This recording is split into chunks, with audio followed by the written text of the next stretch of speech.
This is Raw and Real Entrepreneurship, the show that brings the no-nonsense truth of what is required to start, grow, and scale your business.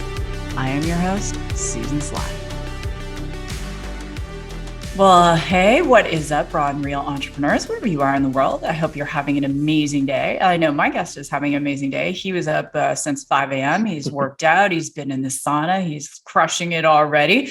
And, in addition to everything I'm going to say about this particular co-founder, we've been very good friends for a long time, so I have no idea which direction the show is going to go in. For those of you who have listened to the show, Canada is not the number one listening audience in the world. Shame on you, Canada. It's actually United States. UK sometimes is number two, and then Canada is up there. But my guest today is also Canadian. So, anytime I have a guest on that's from Canada, we always end with Canadian fast facts. So you'll see where we get to. But my guest today is a corporate executive and co-founder with extensive experience working in both startup and larger operating businesses. He brings an educational background in marketing and human resource management.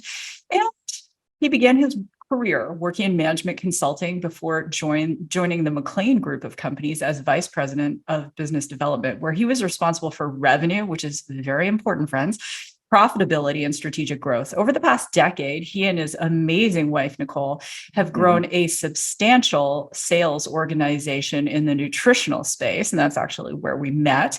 And currently he's serving as executive vice president and co-founder with BlocPal. And he's successfully guided the company through all of their private equity raises, M&A transactions, and has supported business development efforts, bringing many of the key strategic partnerships that have driven the company's rapid growth. My guest today is the one and only Rob Stewart. Well, you are the one and only. Nicole, your wife, thanks God you're the one and only. Yeah. Thank you.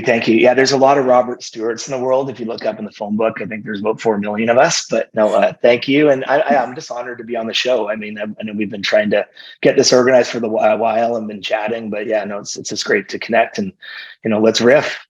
Absolutely. So Rob, one of the questions that this is a family show. So we have a lot of kids who listen. You're a dad.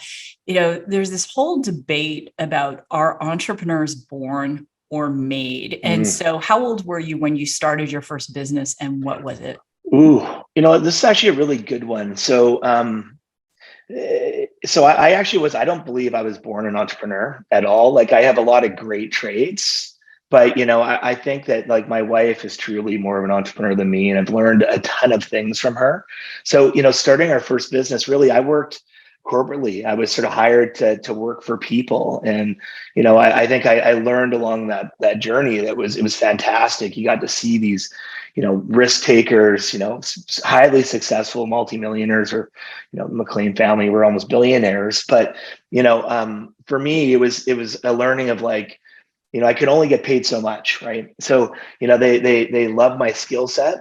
And a lot of the old guard, they didn't want to necessarily give you skin in the game, right? So they love to, obviously leverage you, pay you a beautiful salary, bonuses, and all that. But, you weren't, necessarily getting the upside, right? And so actually, I came into entrepreneurship with my wife through that nutritional business, and watching her operate in that field, it was, I think it was pretty humbling actually to see, because, I could always walk in with a title, making good money, behind a backing of a, multi-million-dollar company, and to start something, completely from scratch is hard. And so what I've learned from her, and, what I try to, bring to every day, is I don't try to get too high or too low. I think a lot of times as entrepreneurs, we get, really excited, and it's like, yeah, I'm having a great day and I'm ready to go. But, oftentimes it could be a tough day, right? And so it's sort of like just not getting too up or too down. I think that's really, really important. And what I also have learned from her and just watching other successful entrepreneurs is that consistent action, right? So, a lot of people, they don't know what to do. So they have a great idea, right? Or they're comfortable focusing in, that one part of the business. And for me, what I really try to do is I just try to like action those top 3 things every day. And I just like to move things forward. And I think that applies for no matter what business you're in. It doesn't matter what venture. It's like, what are your top priorities? And just taking that daily consistent action is what's going to move things forward. So, as an entrepreneur, I think it is something that's learned. I have some great, skill sets, but like as sort of a, executive co-founder, team member, we need a team, right? It's difficult to do it by yourself. You got to know what your strengths are. And, I've learned to focus on those. And then, it's just having great people around you, right? So, but yeah, I mean, I respect entrepreneurs, man. Like, the ones that are born and have that risk taker mentality and are willing to fly close to the sun, I love it. But something that I'm learning as I go. So. Well, and entrepreneurs, I think there's a range of risk, right? So the entrepreneur is willing to take the most risk, who are successful at it, because 90% of all startups fail. And here's an interesting statistic: 90% of all first-time founders fail, but 90% of the second opportunities always succeed. And so it's that, that willingness to take the risk and do it over and over again. But the entrepreneurs I know who are willing to take the most risk surround themselves with people like yourself who understand cash flow and balance sheets and de-risking the risk, so to speak. So let's go back to, 2017, and you and I, oh my gosh, I don't even know how long we've known each other, like a very, very, like 15 years, I don't know, a long time, 18 years, I don't know. So in 2017, BlocPal starts, Radius starts, and you and I both go through this career pivot to suddenly say, okay, we're co-founding tech companies, and BlocPal is a company that is in the fintech space. There's AI enablement. And full disclosure, you can see on my website, I'm an investor in BlocPal. And I think my first question for you is, what was the hardest part about pivoting? Because you had in your previous life, there was like, oh, we feel like going to the Bahamas, we go to the Bahamas, or we do whatever we want. And then suddenly now you're in a job, kind of speaking, but you have skin in the game, you have equity. Like, what was the hardest part of pivoting for you? Yeah, that's a great question. I think there was some angst in my life. I felt a little bit like, you feel comfortable, right? And you also just feel like you're missing something. And it was funny. I remember, well, I don't have much hair anymore, but I would go see my hairdresser and she cut my hair. And I think when I finally told her I was going to jump into BlocPal, she laughed because she said, well, you've been talking about doing something for like 3 years, right? So like, I think I was telling the universe I wanted to pivot, and I really felt like I could, I needed a new challenge. I felt like I had, a lot of skills that I developed, corporately. And again, right, when you sort of ride a business like, our nutrition business was great. It was a beautiful residual income. It still is, right? But we just weren't putting that gas pedal down anymore. So to do it, it was a little bit scary. And again, my wife Nicole was the one that really, really pushed me. I think she saw what was sort of coming together. Like she's always one that kind of sees it first, and then I kind of see it after. But when we reconnected with Nick Melios, who's CEO founder of BlocPal, known him for 30 some odd years, incredible guy, and as entrepreneur, serial entrepreneur. Literally had a company that was exploding the .com times, and then was humbled, right, and then started another one and was like wildly successful, like you said, right. First ones sometimes don't succeed. And then just seeing what he wanted to create, and just that vision, and being at that age where we just felt like we had the wisdom, we've sort of gone through the ups and downs and the ego and all that, and we really wanted to create something special, right. And so Nicole really bought into the vision of what he was creating with this company BlocPal. And, we really wanted to like empower and, unlock and provide access to financial services to people that don't usually have that access. Right. And, I mean, obviously banking is transforming, right in front of our eyes right now. It's a wild time, but this has been kind of happening for a while. Right. And, so it's just been exciting to be a part of this growth, and it's been rapid growth. It's grown really quickly. I mean, at the beginning, when we first dove in, actually, we had a different vision for the company. And, I guess one of the things we've learned is you got to adapt. And, we kind of adapted, based on what was happening in the market.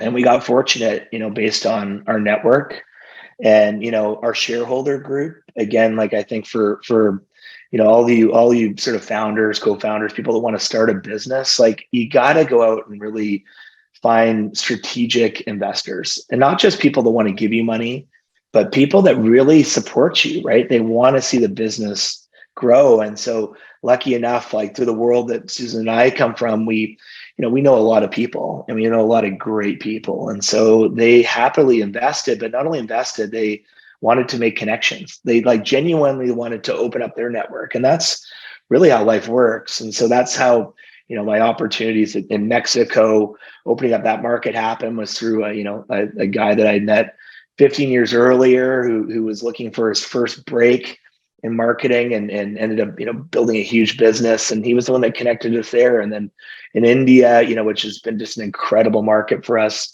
similar, right? So, it's been an interesting journey, like diving into this, but just trusting the process. And again, like I was saying earlier, like I used to get really up and down, and I've just realized you just got to even keel, and you just got to keep on pushing through, right? No matter what's happening in the market, right? And I don't mean to keep on rambling, but like the market's been hard, right? It's been a hard year last year for a lot of companies.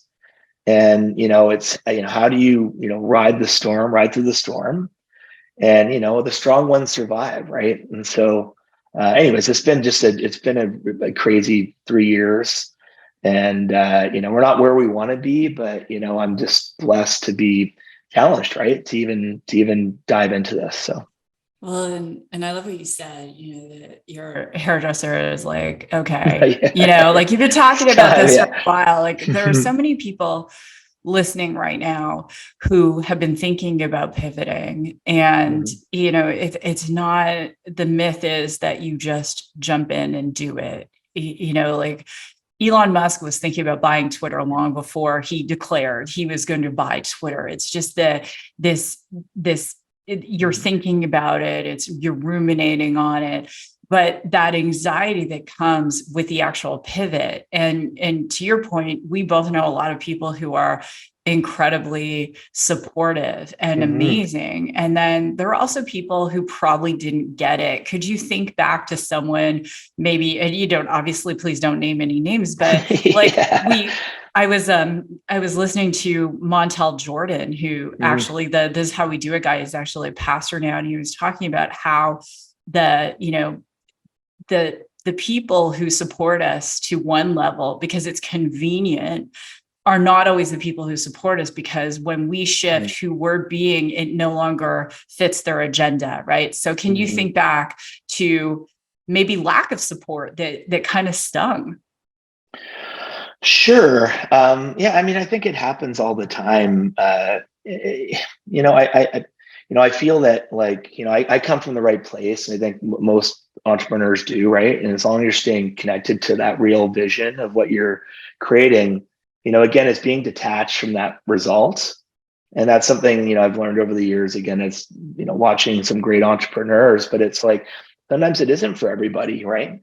And, some people like it to fuel them, like, sure, the ego, like if someone says, you're never going to make it, this is garbage. And we've had that. I've been in meetings sitting with guys that were, egomaniacs, basically laughing at us, right? And sure, like as, competitive people, you want to prove them wrong, but I think it's just a waste of energy, right? There's just too much happening right now. There's just too much opportunity, too many great people that want to support you. You got to let it go, right? It's like, it's sort of like put your heart out there, but if it's not the right timing and someone wants to crap on you, every entrepreneur understands that. That's been successful, right, Susan? And, I think the most successful people that sit around a table, they never talk about all the money they made and all the successes. They talk about all the like the failures, right? And the pain, right? But anyways, I think there's nothing that stands out. I think it's just something I've learned to deal with and move through, right? The no's are, since this is raw and real entrepreneurship, the no's, like I've definitely had some wall kicking moments, but then I'll step back and go, I feel sorry for people who aren't investing. right? Like I feel, Yeah. I for the, the VC who's like, oh, this isn't Mm-hmm. a good fit, or you're too big, or you're too small, or you don't, like Yep. whatever, and you're checking boxes. And you think about the founder of Canva, and she was rejected by Mm, 200 VCs, and then my friend Kartik, who was on the show, was rejected by 75 VCs before he got his B round, right? And it's like, mm-hmm. you think about that, and you do have to have Yep. this resilience. So how do you Oh, handle those wall kicking moments? Like, what is your, since it's raw and real entrepreneurship, say yeah, whatever yeah, you yeah. want, So but how like, do I how how do do I you deal with handle it? it? So Yeah. I'm a little bit more emotional, right? Like I have highs and lows. And so so Nick Melius, again, founder of BlocPal, he is so incredible. Like, and I heard when I've known him for 30 years, one of his colleagues years ago said, they called him the cockroach. I said, oh, that's a terrible, what do you mean cockroach? He goes, no, I don't mean that in that way. He meant if there's nuclear holocaust, like the cockroach still lives. Like he just keeps on moving forward. Like nothing kind of stops him from moving the business forward. And I was like, wow, like so true, right? Like, because again, it's not that, the good times are easy. It's like, how do you get through the hard times? And so I guess for me, I just try to reconnect back, and I let go, right? It's like, let go. It's not about me, right? I just say a mantra to myself, whatever it is, right? And it's just letting it go to the universe. And again, there's so many great people that support you. That's all you need, right? So these VCs and these analysts, like like I'm not a big fan. I mean, we need them, and I love you guys, whoever's watching. But it's just their job, right? They just see all these. It's like they're looking at a resume and they're trying to, you know, just tell you, describe how this person's not a fit without even meeting them or really even giving it the time, right? So, it's grain of salt, right? And you only need one, right? Let's be honest. Like you need one big VC to support you, or one big high net worth investor, or whatever that looks like, the investment bank. So you don't need everybody, right? You just need a couple, and that's the typical story of these unicorns or any successful business, right? So, Absolutely. And that I think about mm, all the pitches that I've done, mm, and you just get better and better and better. And at the end of the day, you've heard this, but you invest in the team more than anything. And I know, like, even as an investor, mm, when we were talking about BlocPal, I'm like, oh, it's Rob. He's mm. he's gonna like, he's that guy that loses everything, is on a street corner in Vancouver, and by that night has cash in his pocket, a roof over his head, and a belly full of food.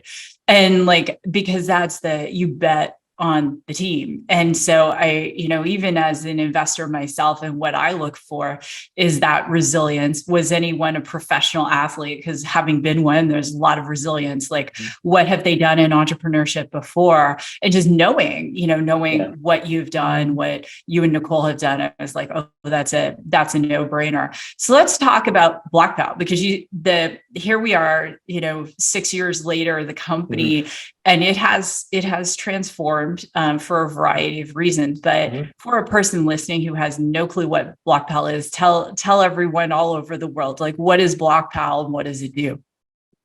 Yeah. So what so BlockPal's really sort of evolved over the years. So like how it actually founded was our Nick Melios, founder, CEO of BlockPal, was in the gaming space for a number of years, and they became real experts at back office management, cyber security, KYC. Like they were just masters of that, and they did extremely well. But they were in this space where they didn't love it, right? It was a very highly competitive space. It was unregulated in a lot of ways, right? Which they didn't enjoy. You're at the whim of what's happening in different countries. And, but through that time, they built this beautiful platform, right? And they were like, we want to do more, right? We think we can serve more. We think we can take this to another level, another market. And that's where, he was really looking at fintech, right? And they weren't sure like how that was going to look and what market they were going to play in, but they knew some fundamentals of what they really wanted to do. And one was obviously like really find a way to provide access to relevant financial services to people that don't have it. So right now, I think in the world, there's like 1.4 billion people on planet Earth that are unbanked still, right? literally have no access to banking. And I don't know how many are unbanked. I assume it's even, so I say underbanked. I don't even know if it's, double that. But, with that, there's still everyone having mobile phones, right? We knew that, the internet was now, covering almost the entire planet Earth. So banking was going to transform, right? And a lot of these people at the same time don't trust banks, right? Like we grow it, we're living in North America or Europe and these first world countries. We're used to just having banks you can go to. And even us, we don't go to it a lot. We do digital banking. So, we knew there was an opportunity. And then with BlocPal, it was always focusing on, instead of being like, business to customer, we were like, really wanted to do the B2B thing again, business to business. And we really wanted to like own that whole end-to-end solution. Right. So, it was really important. It's hard sometimes. I mean, of course you partner with the big guys, but like we wanted to have control of our own destiny.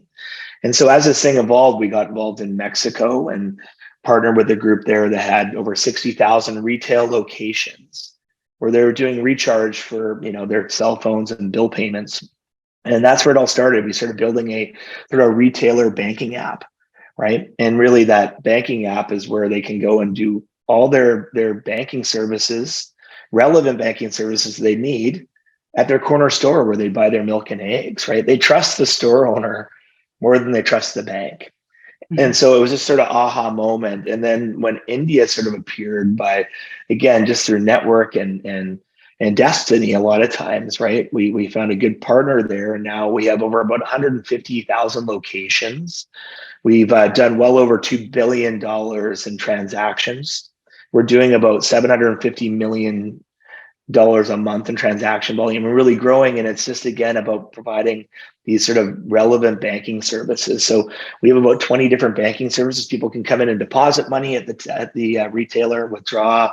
They can send money. They can they can pay for their insurance. You name it. They can get microloans, investment accounts. So it's been a really rewarding, hard process in a lot of ways, but it's been incredible to see that momentum of growth, right? And so, really we're becoming a real digital banking network, right? So we're really, we can't say we're a bank, 'cause we're not a bank yet, but we're obviously playing, fully regulatory, looking at all our licenses, but we're really just that end mile between the bank and that customer. And so, the world is so vast. There's just so much opportunity, and we just are fortunate to be in India and Mexico right now. But we've been seeding projects in Nigeria. We've been looking at Lebanon, Middle East, Vietnam. There's just lots of opportunities. But we're just kind of again, slowly just making sure we do it right. It's like really seeding the partner, seeding the project, doing it the right way instead of just racing. But and again, you need money, right, to do these things. So you yeah, definitely do. yeah, and that's where the challenge. And I think it's funny. I've always heard business school. I've never seen it before, but like we had such rapid growth. It was like, we had to keep the fun because, again, we were growing and we're not profitable yet. We're going to be to positive EBITDA profitable by the end of the year. That's really our target. And the markets have changed where they really, they're demanding that, right? Where for a while it was about growth. And so, we've had to be smart and figure out how we're going to do these things. But yeah, we were growing so quickly that, it's like you have the Ferrari and we have the Ferrari and we had now the GPS. We knew where we were going, but we just needed more gas, right? And so, that's the constant, struggle as the entrepreneur, right? So you either got lots of gas and you're trying to fix the Ferrari, right?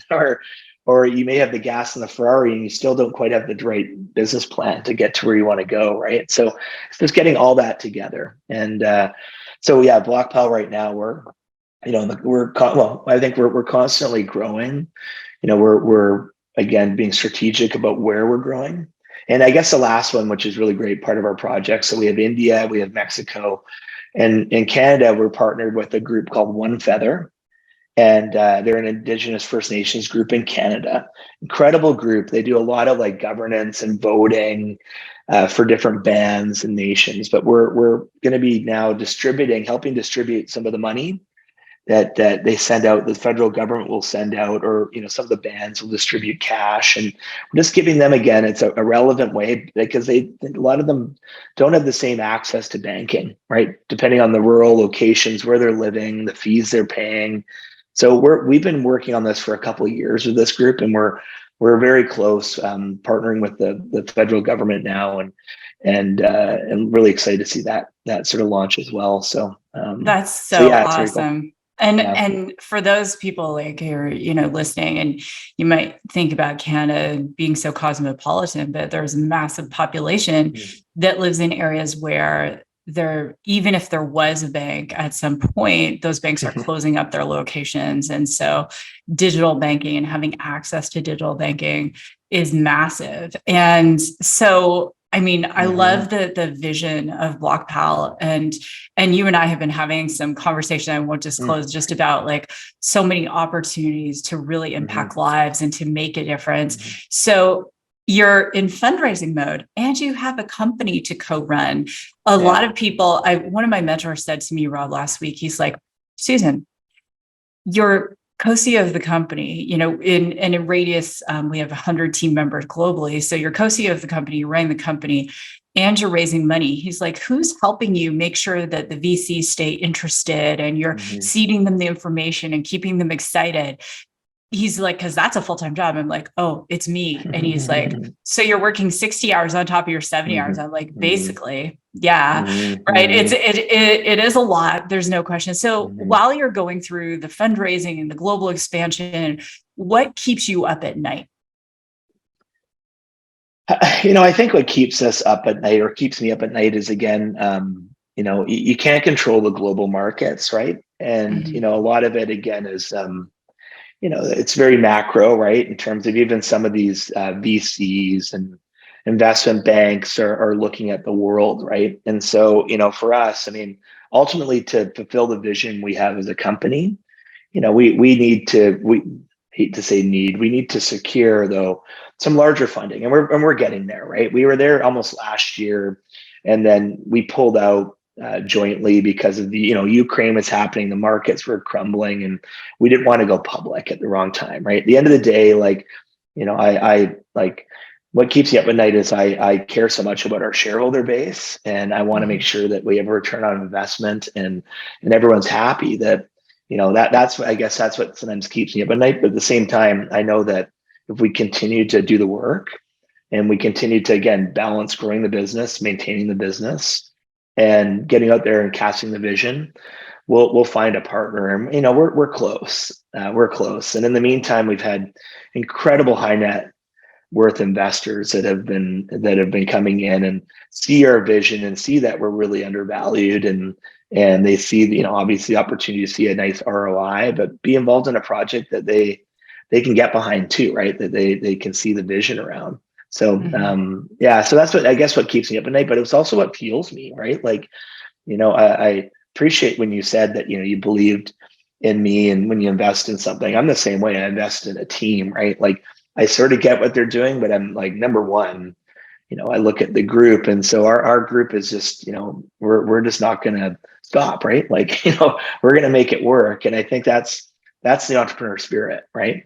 You're not like, you're not pushing something that's not going to work, but like, we know everything's there in place, and we're just continue to move. And I think it's made us stronger. Like, I think last year, seeing the markets really get hit has been the best thing ever for our company, even though after, like, we cry about it, but it made us leaner, made us stronger. It just made us more clear in the vision. We had to sort of tighten up on areas. Like, oftentimes you focus on areas that aren't profitable, but your ego gets in the way, and everyone. So we were able to kind of clean up, and we just had this really beautiful foundation for a company ready to really take that next step. So I love what you said about being undervalued, because one of our shared mentors, Jim Cooper, has always said, grow big quietly. And I remember sitting in a board meeting for Radius and saying, let's grow big quietly. And then this year, Rob, when we went to National Retail Federation, so we had the only booth, the world's largest retail show, that did live AI. And then suddenly we were not quiet anymore. And we had like all these major retailers, and we still have them reaching out to us. And there's this point where, a company goes through, it's like, that's what you dream of. But at the same time, it comes with a whole bunch of different optics, because different people are looking at you. And then, there's investor expectations and all of those different things that it takes. And, so it is a very, and to your point, it's a very interesting time to raise money. But I believe exactly what you said, the right investors are out there. So can you find them? It's like anything. And so, I totally hear you. So this comes to the point in the show where we're going to have some Canadian fun. Okay, cool. I like Canadian fun. So okay. So my first question is, who shaved the eyebrow? Oh, geez. Yeah. It's a an English Canadian guy who lives in Kelowna, and I don't want to say anymore, but and he's never admitted it. He actually tried to throw somebody else under the bus, and then when he left the next day to Australia, I think he sort of it wasn't hard to figure out who it was, but I'm not going to drop his name because he doesn't. I don't want anyone else to get it. No. And this is the whole thing. Like I am ridiculously nervous about partying with you all, where there's like a possibility that I'll wake up with part of my eyebrow missing. That's an inside story. Okay. So switching gears. Inside story. Yes. Favorite Canadian rock band or singer of all time? Ooh, good one. I don't know. I mean, you always would say the Tragically Hip. I've always been a huge fan, but there's so much good music. I don't know. I mean, what? Bryan Adams was so when I was living in West Van recently, Bryan Adams was our neighbor at the time, and Michael Bublé lived across the street. So not that I'm a huge Michael Bublé fan, but amazing guy. And so I'd say Bryan Adams as well. Every year we, like, the girls and I, start in November with Michael Bublé's Christmas, and it drives Chris crazy. And I'm like, he's Canadian. We have to have like this, it's just, it's tradition and it's important. And the hip is, in my opinion, the right answer, because obviously I'm biased there. Okay. Favorite Canadian food and why? Good question. Okay. So let me think about that. Like, everyone says poutine. I don't love poutine. I'll eat it, right? Like, it was really good in Montreal when we had it that night. Yeah, it was. We were laughing great. So hard. I can't even remember that song we made up. Oh, dear Lord. Geez. Yeah, that was good. I have Canadian a video food. Of that though. I don't. It's funny. I think I don't really have like a favorite Canadian food. Honestly, like I like to eat everything. I don't know what's really. I mean, you tell me what's your, like, because you're living in the US, I'm in Canada, so I sometimes forget. So what's your favorite, like, chocolate? You miss a candy, like chocolate, or do you miss a? I don't eat sugar, but I would say a good poutine, 100%. Yeah, I agree. And cheese curds, like I can't, I don't do really well with dairy, but like if you have poutine, you have the cheese curds, you have the French fries and the gravy, like, Oh yeah, no. I mean, I think it's so gourmet now, right? It's like, you got to go like gourmet Montreal, got to find it. Yeah, I like it. Okay, final question. What typical Canadian stereotype that foreigners have about Canada do you wish was really, really true? Oh yeah. I think that I think it is sort of true, but people always say how nice we are, right? We're just the nicest people. And, obviously doing global business, like, it's been a real learning for me for the last years of, dealing with, Mexican business compared to like India, and everyone has a different way of doing things. And I think with like, maybe I'm speaking for myself, but I think it's Canadian, is we kind of want to cut through the crap. Like, I don't want to play poker. And sometimes we are doing that, we give up a little bit, right? But we just want to get down to it because we're nice people that want to do a win-win deal, right? And so, but I don't know how nice we are. I think we're a little passive aggressive, and there's, everyone's, like in U.S. people, the Americans love us, but we're like that little brother, probably, or sister, right? That they don't really pay too much attention to, and we're not always nice and cute, but but fine, we'll take it.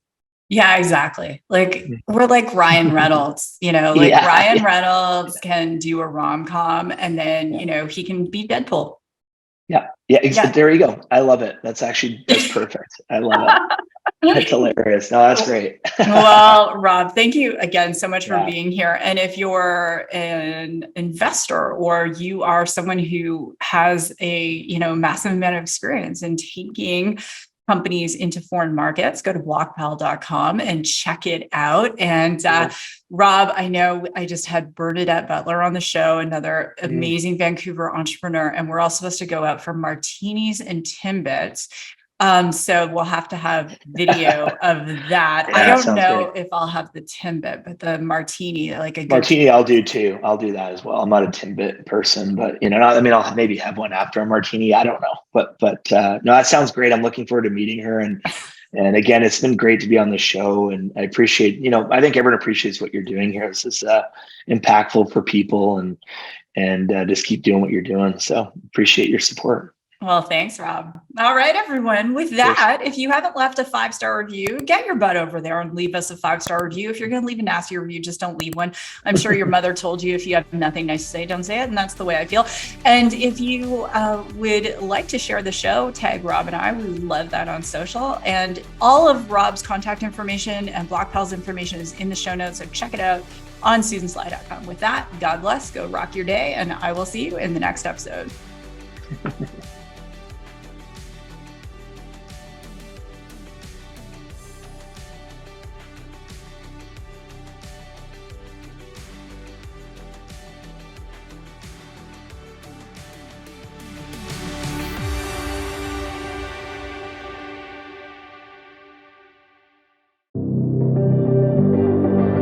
Are you currently an employee looking to start your own business? Maybe you've been thinking about it for a while and you're just not sure where to start. Well, my course, Employee to Entrepreneur, combines my decades of experience as an entrepreneur with proven methods, techniques, and skills to help you take that leap and start your own business. This course is self-paced, learn on demand, and comes with an incredible workbook. And that will allow you to go through this content piece by piece by piece, absorb it, take action, and then go on to the next module. So check out my course on SusanSly.com, Employee to Entrepreneur.